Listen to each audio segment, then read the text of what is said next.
inganda hafi ya zose zasuzumwe basanze iki cyangombwa ntacyo bafite kandi zarasurwaga buri gihe, ariko bakabyirengagiza nkana. Professor Emile Bienvenu ariwe muyobozi wa Rwanda FDA, iperereza ry'ibanze ryagaragaje ko hari ibyangombwa yagiye atanga adashingiye ku myanzuro ya kanama technique internal technical licensing committee. Twumvise neza ko kariya kanama ariko umwanzuro wako ari washingiraho. Iperereza ryagaragaje ko tariki ya 23 z'ukwa kane uyu mwaka w'2026 Deje umuyobozi mukuru wa Rwanda FDA yatanze icyangombwa cyitwa FBO, Food Business Operation License.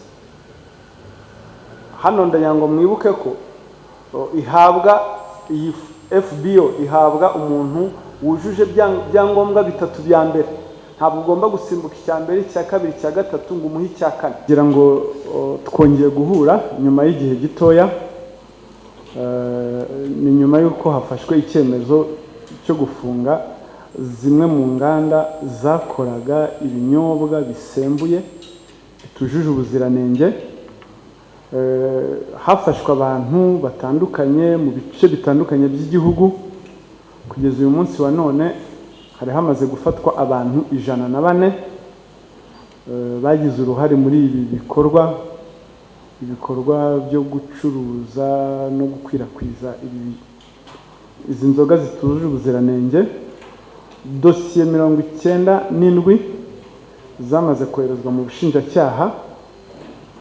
Ni operasiyo yatangiye itariki 20 Nyakanga,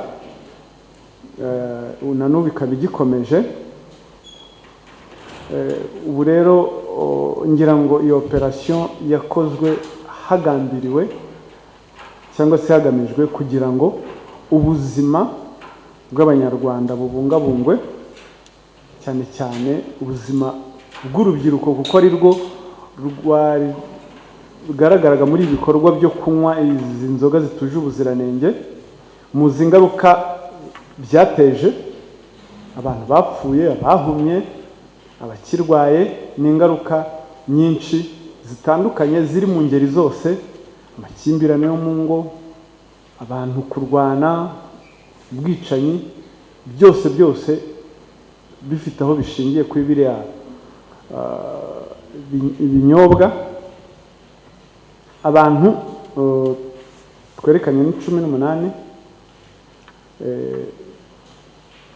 Hari bamwe batabashije kwinjira, ariko abo twari twateganyije kubereka ni 18 bari mu byiciro bibiri, bose n'abakozi ba leta.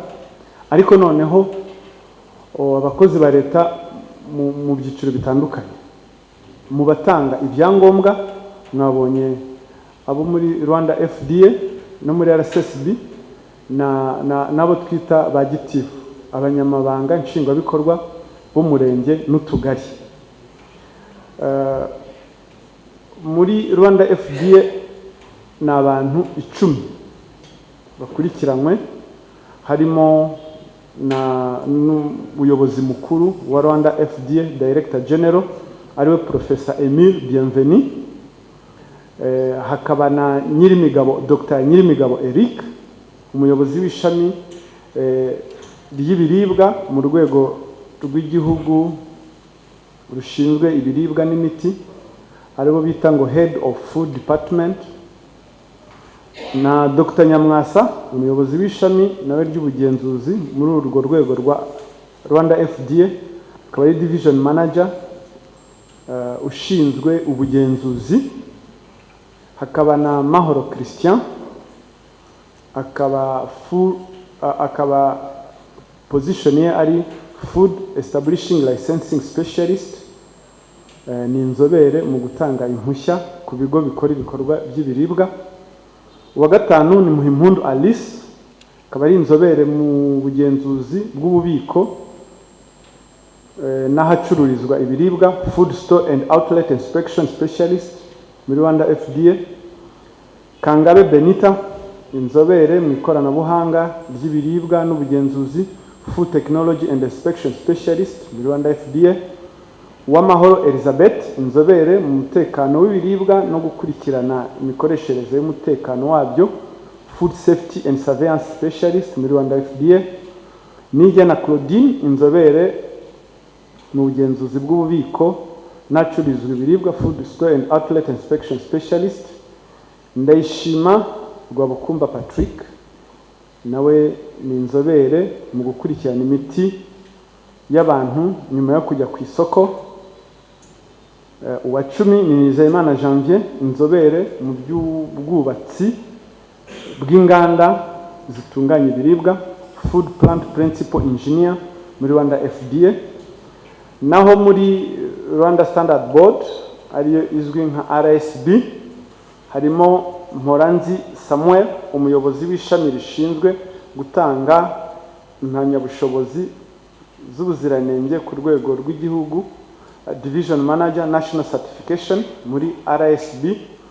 Kanyange Celine, umuyobozi w'ishami rishinzwe gutanga impamyabushobozi z'ubuziranenge bw'ibicuruzwa, Director Product Certification Unit. Kabanda Eric, umuyobozi w'ishami rishinzwe gutanga impamyabushobozi z'ubuziranenge bwa system, ariyo bita ngo Director System Certification Unit. Na uwa 14 ni uwitwa Gasana Isayi, ubwo tugiye kuri babanyamabanga nshingwabikorwa. Gasana Isayi, umunyabanga nshingwabikorwa w'umurenge wa Kansi mu karere ka Gisagara. Gasana Theophile, umunyabanga nshingwabikorwa w'akagari ka Higiro, umurenge wa Nyanza, karere ka Gisagara. Hakaba na Kubwimana Emmanuel, umuyobozi w'umudugudu mu murenge wa Murundi muri Karongi. Barabwiriza Frederic, akaba ari vice president w'inama njyanama murenge wa Twumba mu karere ka Karongi. Na niyo mugabo Manase, akaba ari sedo nawe mu karere ka Karongi, umurenge wa Twumba. Aba bantu bose bahuriye bakurikiranwaho ibyaha bibiri. Icyambere ni ugukoresha ububasha bahabwa n'itegeko mu nyungu zabo bwite. N'ikindi cyaha cya kabiri ni ukuba icyitso ku cyaha cyo guha umuntu ikintu gishobora kwica cyangwa gushegesha ubuzima. Iyo bavuze ngo gukoresha ububasha uhabwa n'itegeko mu nyungu zawe bwite, iyi ni ingingo ya 15 y'itegeko ryo kurwanya ruswa, aho bavuga ngo umukozi wese wa leta cyangwa undi muntu wese uri mu rwego rwa leta wifashisha umwanya w'umurimo we cyangwa ububasha afite kubera uwo mwanya agakora ikibujijwe n'itegeko cyangwa ntakore igitegetswe n'itegeko agamije kwihesha cyangwa guhesha undi muntu inyungu itemewe n'amategeko, abakoze icyaha. Igihano bahabwa baramutse bihamijwe n'urukiko ni igifungo kiri hagati y'imyaka 7 n'imyaka 10, hakongeraho n'ihazabu hagati ya $5 million na $10 million. Ngira ngo icyo tugomba gusobanukirwa hano ikitonderwa, bari abayobozi abo muri Rwanda FDA cyangwa RSB nibo bihariye ku cyaha cyo gukoresha ububasha bahabwa n'itegeko mu nyungu zabo bwite, naho bari abanyamabanga bo mirenge cyangwa se butugari bo bihariye icyaha cyo kuba icyitso kuguha umuntu ikintu gishobora kwica cyangwa gushegesha ubuzima. Aba bose bafungiye kuri station zitandukanye, Nyarugenge, Nyamirambo, ya Remera na za Karongi ndetse no muri Gisagara. Ngira ngo ni byiza ko dusobanukirwa neza uko ibi byaha byakozwe kugira ngo tuze kuboneraho gutanga n'ubutumwa muri rubanda. Bari abayobozi mwabonye, ubwo ndabanza iyo mvuze abayobozi turabanza tuvuge abo muri Rwanda FDA nabo muri RSB aribo uko ari 13.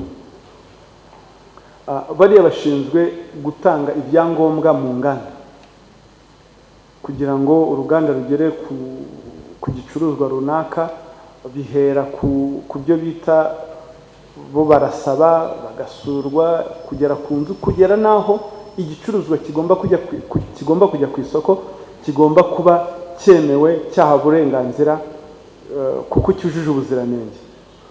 Ibyo byose rero kugira ngo bikorwe hari ibyangombwa bitangwa na Rwanda FDA. Icyambere hari icyo bita ngo premise suitable license. Icyo ni icyangombwa gihabwa aho gukorera, kuko ntabwo uruganda rwose ushobora kubyuka mu gitondo ngo rushinge ahantu abantu batuye residential area. Hari nabo bamwe inganda zabo zafunzwe, abo twasangaga atuye imbere inyuma akaba ariho akorera uruganda. Ibyo ntibiba byemewe. Icyo ni icyangombwa kiba kigomba guhabwa umuntu. Ntube wakwemererwa kuba wavuga ngo uruganda ngiye kurushinga ahangaha cyangwa se aho bakwemereye ngo urwimure.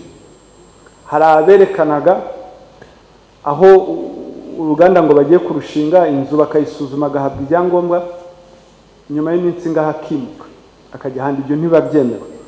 Ikindi cyangombwa cya kabiri nicyo bita ngo Goods Manufacturing Practices GMP.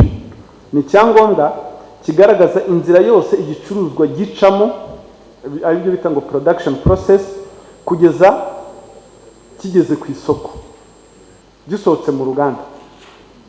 Inganda hafi ya zose zagenzuwe, abahageraga barabyirengagizaga, ugasanga bamwemereye gukomeza gukora kandi mu by'ukuri ibisabwa atabyubahirije. Turasaba ngo mukurikire kuko ntabwo biba byiza iyo umuntu avuga namwe muvuga, focus iratakara. Icyangombwa cya kabiri nari mvuze ni Goods Manufacturing Practice GMP. Icyangombwa kigaragaza inzira yose igicuruzwa gicamo, ariyo production process, kugeza gisohotse. Inganda hafi ya zose zasuzumwe basanze iki cyangombwa ntacyo bafite kandi zarasurwaga buri gihe, ariko bakabyirengagiza nkana. Urugero, nyiri uruganda aba agomba kwerekana uko atunganya umusaruro w'ikinyobwa, uko yenga, uko akamura, uko yinika, uko acanira umutobe, uko avanga, ibyo bita blending, uko yoza amacupa ashyiramo, uko yapfundikira, uko n'aya macupa yashyiramo ikinyobwa akanapfundikira. Ubwo ni mu mbihinahina. Ibyo byose ni inzira ibigomba kuba yujuje ubuziranenge. Ntabwo wavuga ngo wenda urenga neza, urinika neza, ugacanira neza, warangiza igihe cyo koza amacupa ugasanga urayogesha intoki n'agati. Byari bitangaje kubona inganda nka ziriya tukeka ko ari nini bacyogesha agati, barashyize ahantu badanduye rwose, bogesha uduti n'udusabuni n'udukini, ibintu byose, icupa. Kandi ubwo ntabwo byemewe ibyo ngibyo. Amabwiriza ni uko ugomba kuba ufite imashini yoza ifite presiyo, igakamura neza, ikayabika neza. Apana bya bindi byo mu gati n'icyangwe n'iki. Igitangaje rero nuko inganda nyinshi hafi ya zose wasangaga bakoresha nk'ubwo buryo. Urwo ni urugero rumwe ntanze. Cyangwa ugasanga gukamura cyangwa blending ni ukuvanga, aho avangira ibyo binyobwa, amazi, etanol n'ibindi na flavor, ugasanga aravangira mu kintu gifite ingese, gidafite icyo bita imibare igaragaza ingano y'aho ibyo usutsemo bigeze. Ikindi cyangombwa cya gatatu ni product registration. Ni ukuvuga ngo iyo umaze gukora product runaka cyangwa igicuruzwa runaka, mbere y'uko ukijyana ku isoko ugomba kubanza kucyandikisha. Mu nganda zimwe zafunzwe wasangaga yaratse product imwe, ari icyo nakwita igicuruzwa kimwe, yasurwa ugasanga afite ibindi byinshi bitazwi. Ibyo ngibyo uko itegeko rivuga biba bigomba kuva ku isoko, kuko si byo byaherewe uburenganzira. Ikindi cyangombwa cya kane nibyo bita ngo Food Business Operation License FBO, ihabwa uwujuje ibyo bitatu bibanza navuze. hari urugero, hari inganda zahawe iki cyangombwa cya FBO kandi zitujuje ibyangombwa. Iperereza ry'ibanze rero ryagaragaje ko muri Rwanda FDA bafite amategeko ngengamikorere, ibyo twakwita ngo amategeko ngengamikorere, internal rules and regulations. Ayo ni amategeko abafasha kugira ngo procedure cyangwa se procedures y'ibyo byangombwa igende nta kabasobye, nta kabacitse, nuva kuri kimwe ujye ku kindi, nuva ku kindi ujye ku kindi. Akenshi usanga rero kudakurikiza izo internal rules and regulations ariho hakomoka ibi byaha bimwe bakurikiranyweho, bakekwaho. Ayo mategeko mikorere ateganya uburyo icyemezo runaka kigomba kwemezwa, hari process and procedures. Habaho gusaba, nyiri uruganda agasaba kandi kasaba icyangombwa runaka, hagakurikiraho igenzura ariyo inspection, igakora raporo, iyo raporo ikoherezwa ku muyobozi ukuri iryo shami. Umuyobozi ukuri iryo shami agasaba ko akanama kitwa Internal Technical Licensing Committee gasuzuma iyo raporo. Umwanzuro uvuye muri iyo ako kanama ka technique ariyo Internal Technical Licensing Committee, umwanzuro uvuyemo niwo ugomba gushingirwaho hatanga icyangombwa cyangwa se akimwe. Umwanzuro w'ako kanama akenshi hari igihe ushobora kuza usaba uruganda runaka kugira ibyo yuzuza. Icyo gihe rero mu byo bita kugabana inshingano cyangwa se delegation of power, Director General yahaye uwo bita HOD, Head of Department, kuba ashobora kwandikira uwasabye agatanga feedback y'ibisabwa kugira ngo yuzuze. Ubwo ngubwo ni igihe kakanama ka technique kemeje ko uyu muntu atagomba guhabwa icyangombwa kuko ari byo asabwa kuzuza. Icyo gihe witwa HOD aramwandikira akamubwira ati urasabwa kuzuza ibi n'ibi kugira ngo bashe kubona icyangombwa. Ariko noneho iyo byujuje ibyangombwa, iyo kakanama kavuze ngo ibyangombwa biruzuye, ni umuntu umwe wemerewe gutanga icyangombwa, ariwe umuyobozi mukuru, Director General. Ubwo icyo ni igihe kakanama kemeje ko uru ruganda rwasuwe rwose rwujuje ibyangombwa rugomba guhabwa iki cyangombwa yasabye, bitewe niba ari kimwe muri biriya twavuze uko ari bine, bitewe n'icyo ashaka. Iyo urebye iyo mikorere, internal rules and regulations, ubona ari byiza cyane, harimo check and balance.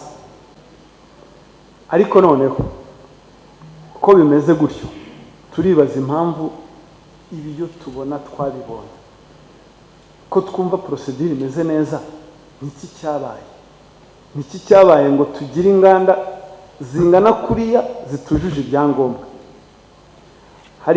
Hari inganda zifite ibyangombwa kandi zitujuje ibisabwa, kubera iki tukibifite? Cyangwa se izikora kandi zifite ibicuruzwa hanze kandi nta byangombwa zifite. Niki cyabaye? Nibura kugira ngo dusobanukirwe icyabaye, turifashisha urugero rumwe muri nyinshi kugira ngo byumvikane.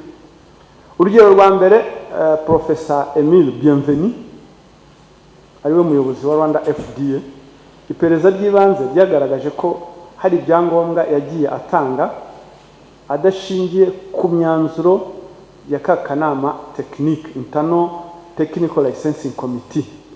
Twumvise neza ko kariya kanama ariko umwanzuro wako ari washingiraho. Ibi ni ibiteganywa no muri izi internal rules and regulations. Urugero, hari ubugenzuzi bwakoze raporo ku ruganda runaka rwari rwasuwe, uruganda rukora ibinyobwa bisembuye. Baza gusanga harimo igikoresho gikamura umutobe, squeezing machine, gifite ingese ziteye ubwoba. Ni ikintu utareka, hanyuma biza kurangira urwo ruganda rwahawe icyangombwa, kandi noneho icyemezo cyo gutanga iki cyangombwa kidashingiye ku mwanzuro w'akanama tekinike.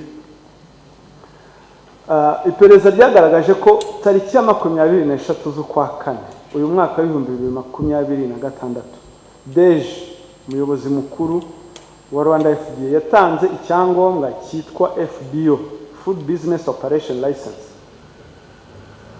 Hano ndayango mwibuke ko ihabwa iyi FBO ihabwa umuntu wujuje byangombwa bitatu bya mbere. Ntabwo ugomba gusimbuka icya mbere, icya kabiri, icya gatatu ngo umuhe icya kane. Nukuvuga ngo iki cya kane ariyo Food Business Operation License gihabwa umuntu wujuje bya bitatu bya mbere ariyo Premises Suitable License, Good Manufacturing Practice na Product Registration. Ubwo ukaba ugeze kuri step ya kane yo kubona kiriya cyangombwa. Ibi bikaba bigaragaza gutanga iki cyangombwa adashingiye ku mwanzuro w'akanama tekinike, bigaragazwa nuko ku itariki ya 19 z'ukwa gatanu umwaka w'2025 ako kanama kasuzumye raporo y'abagenzuzi bemeza ko urwo ruganda rudahabwa icyo cyangombwa, ariko byumvikane ko basuzumye already cyangombwa cyamaze gutangwa. Ibyo nabyo bikaba hagaragaramo ikintu cyo kutubaha internal rules and regulation, kandi ubundi cyeshyiriweho no kugira ngo procedure igende neza, hirindwe kuba hari ushobora kubona ibyangombwa adakwiriye kubibona. Naho muri Rwanda Standard Board, tatubo muri Rwanda Standard Board bahuriye ku gutanga icyangombwa cy'ubuziranenge tuzi twese cyitwa ngo SMAC. Ni icyangombwa kigaragaza ko igicuruzwa runaka cyujuje ubuziranenge cyemerewe kuba cyajya ku isoko. Iperereza ry'ibanze kugeza ubu rimaze kugaragaza ko kampani zirenga 18 zahawe ibyangombwa by'ubuziranenge arizo SMAC kandi zitujuje ibyangombwa ari byo bita Licensing and Product Registration Requirement za Rwanda FDA. Ubusanzwe kugira ngo umuntu abone SMAC ugomba kwandika kubisaba, hanyuma wamara kwandika kubisaba ukuzuza ibyangombwa ibyo bita ngo meeting regulatory rules. Regulatory rules ubwo ni ukuba wujuje na bya byangombwa byo muri Rwanda FDA. Twasanze ugasanga ibyangombwa gifite SMAC nako ikinyobwa runaka gifite SMAC, ariko wajya kureba mu bindi byangombwa bya Rwanda FDA ugasanga nta na kimwe afite. Ibi ni ibintu twabonye ko ari ibintu byateje icyuho kinini, akaba ari byo byabaye kenshi nyirabayazana y'aka kavuyo ko kubona ibicuruzwa ku isoko bitujuje ubuziranenge, ibicuruzwa bitanditse, kubona abantu bakora magendu, abakora badafite ibyangombwa, ugasanga uruganda nta Kerry testing rumaze ngo imyaka 12 rudafite icyangombwa na kimwe kandi rusurwa buri munsi. Hano rero iyo tuvuze ngo gukoresha ububasha uhabwa n'itegeko mu nyungu bwite bigaragarira mu buryo bw'ibikorwa. Ibi mu rurimi rw'icyongereza ni baravuga ngo abuse of functions cyangwa abus de fonction, niko gukoresha ububasha ufite cyangwa uhabwa n'itegeko mu nyungu bwite. Ibi bikorwa rero bigaragarira mu bintu bikurikira: kwifashisha umwanya w'umurimo hanyuma ugakora ikibujijwe n'itegeko, icyo ni kimwe, cyangwa se kudakora igitegetswe n'itegeko. Muri biriya bintu, muri ziriya inspection zabagaho, yaragendaga akagira ibyo yirengagiza. Iyo uvuze ngo kugira ibyo wirengagiza ni ukudakora igitegetswe n'itegeko. Ubundi mu ngingo ya 15 icyo nakwita alinea ya 7 muri regulation governing control of processed food product ya Rwanda FDA iteganya ko umukozi wa Rwanda FDA igihe ari muri inspection, ari mu bugenzuzi, akabona uruganda runaka ruri gukora tuje ibyangombwa, yemerewe kurufunga. Hanyuma rero tuvuze ngo kudakora igitegetswe n'itegeko ni ibyo ngibyo.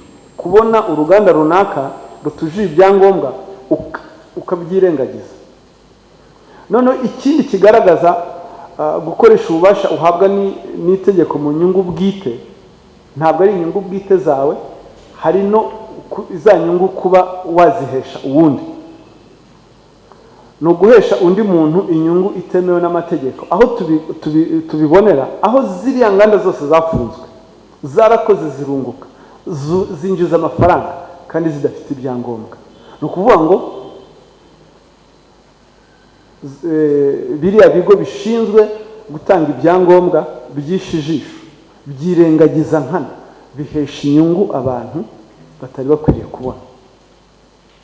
Ibyo rero mu buryo bw'amategeko, mu itegeko rirwanya ruswa, iki ni icyaha gihanwa, kigahanishwa igihano kiri hagati y'igifungo imyaka 7 n'imyaka 10 na yahazabu twavuze. Kubona ziriya nganda zose, Kerry Test, Inguvu Gin, NBG, Skydrop Industry, Africana Buffer, Nopa Company, Roots Investment, Rugari Agro Processing Company, Advent Group, Kasesa, Indangamirwa, Speranza, Gisagara Agro Business, ziriya zose mwabonye bafunzwe. Ziriya zose zafunzwe kuko hari ibyangombwa batujuje, bigaragaza ko bakoze bakunguka. Kandi mu by'ukuri amategeko avuga ko kugira ngo ukore ugombe kuba wujuje ibyangombwa, biriya ni uguhesha undi inyungu zitemewe n'amategeko. Barakekwaho kubikora muri ubu buryo, niko iperereza ry'ibanze ryagaragaje, kandi iperereza n'ubundi rirakomeje.